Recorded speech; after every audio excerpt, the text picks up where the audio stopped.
Allez, Zano Veshem Hashem, on fait le shiur, les Ilou Nishmat, David, Ben, Reuven, Ben. Ce matin, c'était.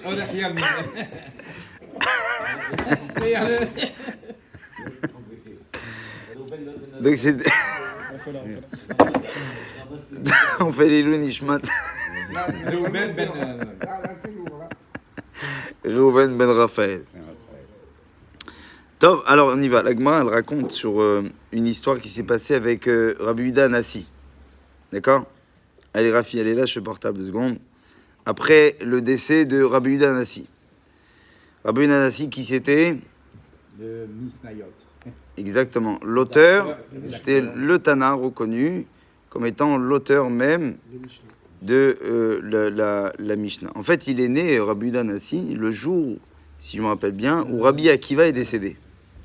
Ça a été vu d'ailleurs comme une sorte de signe il a été lui-même, pas vraiment une réincarnation, je peux pas dire ça, en tout cas le Harizal peut-être qu'il le dit, je sais pas, mais en tout cas, celui qui a perpétué l'idée de Rabbi Akiva, c'est-à-dire de commencer à écrire la Torah orale.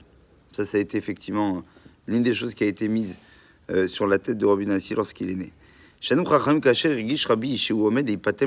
Voilà, maintenant que lorsque Rabbi Yehuda Anassi vient partir de ce monde-là, on dit que Bikesh Yezamen ou Et Banav, il a demandé à ce que ses enfants viennent le voir. Nirnesu Elav Banav, et au moment où il est sur son chevet, prêt à partir de ce monde, il dit à ses enfants, Izahar ou Birvod Imechem, soyez vigilants en ce qui concerne le kavod de votre maman.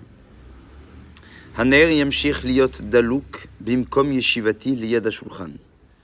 C'est connu d'ailleurs, cette mara. Ma bougie continuera à être éclairée à mon emplacement, juste à côté de la table. Après, on va expliquer ce que c'est. Ve'af hashulchan ye'aruch bimkomo. Et d'ailleurs, qu'on laisse la table à son endroit. Et aussi, ve'a mitat yemutsaat bimkoma. Et le lit sera tout le temps dressé. Yosef meishuv Reifa ve'Shimon meishuv Efrat em shimshu oti bechayai ve'em yamshichu leshamsheni lachar moti. Il y avait 2 hommes.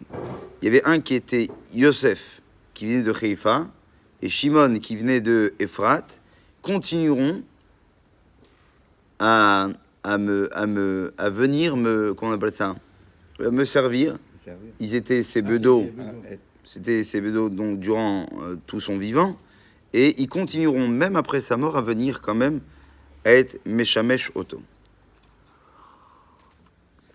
C'est connu que quand Rabbi Yehuda Anassi il est parti de ce monde, il a continué malgré tout. Je crois que c'est sa femme qui rentrait pour écouter le kidouche de son mari vendredi soir. Si je veux pas dire une bêtise, je m'en rappelle plus, une gemara comme ça qui parle de Rabbi Yehuda Anassi que il continuait, littéralement, il était là.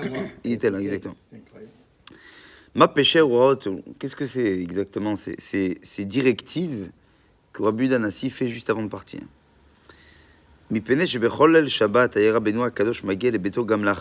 Voilà, exactement. Vous voyez? Donc je me rappelais bien, c'était ça. Il marqué que tous les vendredis soirs, Rabbeinu Akadosh continuait à venir chez lui après son décès. Kedushato ita konis gava. Sa sanctification, sa sainteté, pardonnez-moi, était si grande que même la mort n'arrivait pas à l'atteindre. Il était en mesure de revenir dans ce monde-ci, même après son décès. Il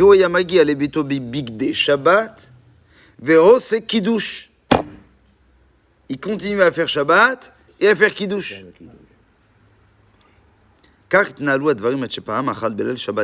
Jusqu'à que, un jour ça s'est arrêté cette histoire, c'était quand l'une des voisines, elle était au Fia Befetach Habayit, était arrivée à la porte de la maison de Rabbi Yehuda Anassi, et Vekara Kadeshi Geshu Alea, Arshifrat Amishpacha Istaota, Al Tedabri Kaet Sheket, et la servante de la maison de Rabbi Yehuda Anassi était là-bas. Elle a dit à la voisine, ne fais pas de bruit, parce qu'il y a Rabbeinu Akadosh, Rabbi Yehuda Anassi, donc qui était mort ça fait des années, il est en train de faire Kiddush. Shamar Rabbeinu Akadosh, il a entendu ça, Rabbeinu Akadosh, que la chose commence à être entendue. Veshuv lo valeveto, il n'est jamais revenu chez lui à la maison. Pourquoi? Kede shelo leoti laaz ala tzadikim midorot avaru. Pour pas qu'on vienne parler du mal sur les justes déjà partis de ce monde-là, qui eux n'avaient peut-être pas cette capacité de pouvoir faire les allers-retours aussi facilement que lui, d'accord? Et donc du coup, il a demandé à ce que les choses ne se sachent plus et de ne plus revenir ici. Chez Om Roalem, chez Loïc Tzadikim, ils vont dire peut-être que Rabbi Danassi, lui, c'était du high level, mais l'autre qui venait pas, hein, forcément, c'est un tzadik, mais moins grand. Donc, comment? Maintenant, ça c'est su. Mais à l'époque, il voulait que ça reste discret au moment où ça se faisait. Comment? On peut penser, mais c'est justement, c'est pour ça qu'il a dit stop. Si je vois que maintenant ça se sait, alors c'est pas bon. Donc c'est pour ça qu'il a arrêté. Oui, on peut penser, mais c'est pas actuel. Alors que l'époque, c'est actuel. Ça pouvait, à cette époque-là, pour les gens des tzadikim de cette époque-là, amener une sorte de lase. Maintenant, aujourd'hui, bon. Quoi qu'il en soit, c'est une histoire qui est bon. On est dans du X-Files, série science-fiction. Il dit pourquoi à nous, Kor et Chokim, on est tellement loin de ces niveaux-là, de ces générations. Il y a juste une chose qu'on doit savoir, comme ça dit-il, les fichas romdim anu peore pe mula maaseh bilti amenazeh sholim imenu shvive tovanavanaga. En fait, on peut même pas poser de questions. Poser des questions, c'est qu'on comprend une blase. Mais là, il y a tellement. Il y a une chose, peut-être qu'on peut essayer de revenir dessus, c'est quoi? C'est la grandeur de Shabbat. Vadaï yeshav Rabbeinu Akadosh began Eden. Ce qui est dingue, c'est que Rabbeinu Akadosh, où il est durant tout ce temps-là? Gan Eden. Afouf, Beilat, Kavod, Bemakom Kadosh, Venisgav. Il est dans l'endroit le plus saint, le plus haut. Malgré tout, il décide de passer son Shabbat. Où ça? Nitnalov sharu vememamesh otan laredet laolam hazeh kede lachvot kedushat Shabbat davka al echad migargirei achol haktanim biyoter bayekum. Il vient passer son Shabbat sur un grain de sable de tout l'universalité, quelque part, le monde tout entier, tout ce qu'il a accès aujourd'hui, il vient le passer sur la terre, chez lui, à la maison. Il dit quoi? Forcément, être prêt à partir de l'éclat du Gan Eden et d'habiller sa neshama, encore une fois, avec un corps, l'arzor leolam hashafeh velasot kan kiddush, et de faire kiddush ici, sur terre. Achen. Enenu yodim er yitrarshu advarim. C'est vrai qu'on ne sait pas comment les choses se passent, mais il y a une chose dont on peut savoir cette histoire. C'est que si même Rabbeinu Akadosh revient du Gan Eden pour prendre le ta'anoug, le plaisir de faire Shabbat dans ce monde-là, alors qu'est-ce qu'on peut dire nous? Na'arir gamanu nenatzel et ta'izdamnut. Alors peut-être que on se doit de sauver combien cette occasion, cette opportunité qu'on a de faire les mitzvot en étant et mekadesh le Shabbat et de le ressentir avec une sorte d'éclat extraordinaire qui apparemment nous passe un petit peu à côté. Shabbat Kodesh, il dit juste Narim et Agavia à Kiddush. Shabbat, on lève le verre de vin et on doit dire Beitrakshut et Milot à Kiddush Amofiot Parashat Shavua. Et on a dit ce qu'on a dit dans la semaine en Shabbat Yom HaShishi Vayichulu Hashamim Va'aretz Beniskor Kanu Zochim Lachavot Irua Sherbenu Akadosh Gia Bishvilo Merolam Emet. Qu'on arrive, il dit 2 minutes. Maintenant, vendredi soir, on va faire Kiddush et on va dire qu'on est en train de faire quelque chose qui a mérité le départ de Rabbeinu Akadosh du Gan Eden pour venir dans ce monde-ci. Waouh! Énorme.